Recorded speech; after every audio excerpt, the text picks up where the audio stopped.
Mga idol, nandito ako sa Morningstar Resort dito sa Naik.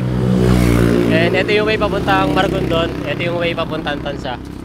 Yan, sa Naik Bayan. So pagpasok nyo rito, meron silang parang event hall dito sa taas. Pinaka-venue nila. So indoor. Yan, kasama ko si Sir Raymond. Siya yung gumawa ng buffet. And meron ditong pool. Tapos meron na rin mga cottages.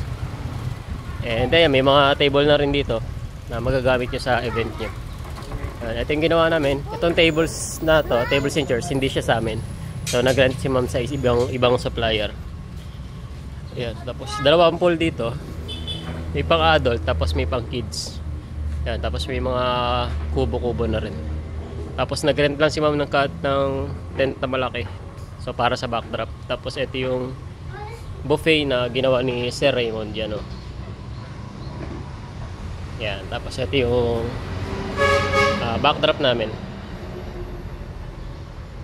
Tutti Frutti. So yan yung pinaka backdrop namin. Then gumawa ko ng pillar, table centerpiece, souvenir stand meron, and meron silang sweet corner dito. Yun lamang, and see you sa next event sa Jollibee Tansa.